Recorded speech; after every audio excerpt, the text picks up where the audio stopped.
अब हम प्रश्नावली 1.1 का 10वां क्वेश्चन करेंगे। 10वें क्वेश्चन में लिखा क्या है, यहाँ बोला गया लिखिए। पहला पॉइंट, ऐसी परिमेय संख्या जिसका कोई व्युत्क्रम नहीं है, यानी ऐसी संख्या लिखनी है जिसका कोई व्युत्क्रम ही नहीं है, ऐसी संख्या हमें बतानी है। तो व्युत्क्रम पहले देखते हैं होता क्या है। हम पहले पढ़ चुके हैं व्युत्क्रम यानी गुणात्मक प्रतिलोम होता है। होता क्या है, जैसे कोई संख्या है उसको अगर उसी के व्युत्क्रम से यानी गुणात्मक प्रतिलोम से गुणा करें और एक आ जाए तो यह कहलाता है व्युत्क्रम। लेकिन ऐसी कोई संख्या है जिसका कोई व्युत्क्रम ही नहीं है, यानी किसी को गुणा करने पर एक ही ना आए, तो है ऐसी संख्या, वह है जीरो।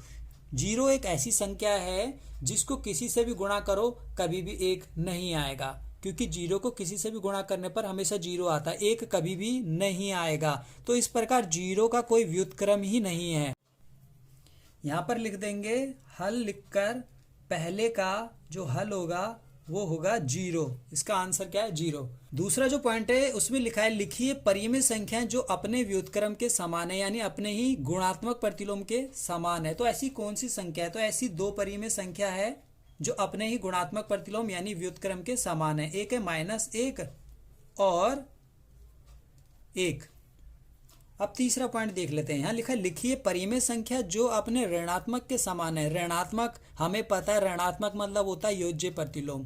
तो ऐसी संख्या लिखनी है जो अपने ही ऋणात्मक के समान हो। योज्य प्रतिलोम होता क्या है, दोबारा से अगर हम देखें तो योज्य प्रतिलोम जैसे कि अगर मैं बोलूँ 6 का योज्य प्रतिलोम निकालो तो 6 का योज्य प्रतिलोम -6 होगा। अगर मैं बोलूँ -3/2 का योज्य प्रतिलोम निकालो तो इसका होगा 3/2।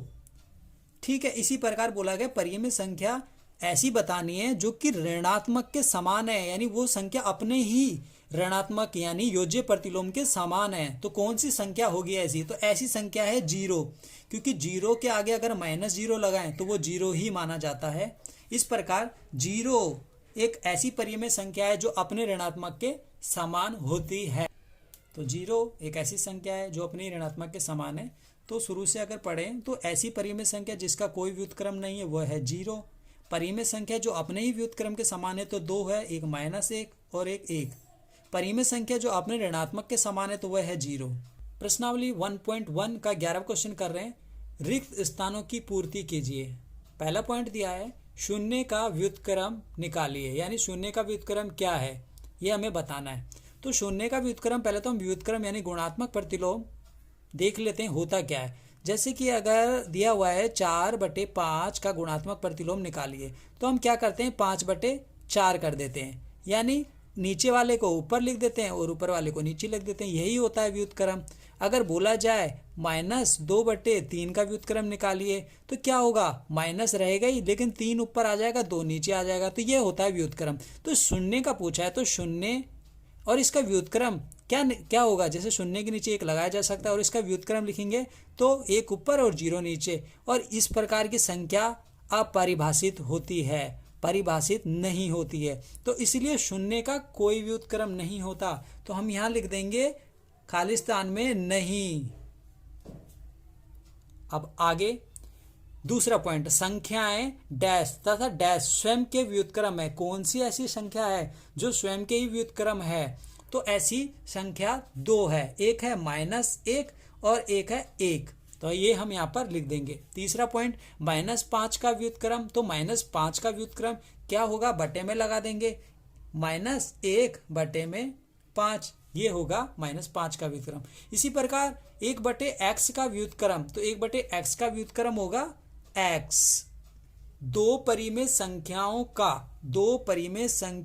का गुणनफल हमेशा परिमेय संख्या होता है, ये बात आपको याद रखनी है। दो परिमेय संख्याओं का अगर गुणनफल किया जाए तो जो गुणनफल आएगा वो परिमेय संख्या ही आएगा। ठीक है, तो दो परिमेय संख्याओं का गुणनफल हमेशा परिमेय संख्या है। किसी धनात्मक परिमेय संख्या का अगर व्युत्क्रम करते हैं हम तो वो धनात्मक ही रहेगा। धनात्मक यानी प्लस वाली अगर परिमेय संख्या है और उसका अगर व्युत्क्रम करेंगे तो वो धनात्मक ही रहेगा, यानी प्लस में ही रहेगा। जैसे कि 6/7 ये प्लस में है और इसका अगर हम व्युत्क्रम करेंगे तो क्या होगा 7/6, तो प्लस में ही है ना, चिन्ह चेंज नहीं होता। तो इस प्रकार यही बताना था, यहाँ पर किसी धनात्मक परिमेय संख्या का व्युत्क्रम धनात्मक ही है।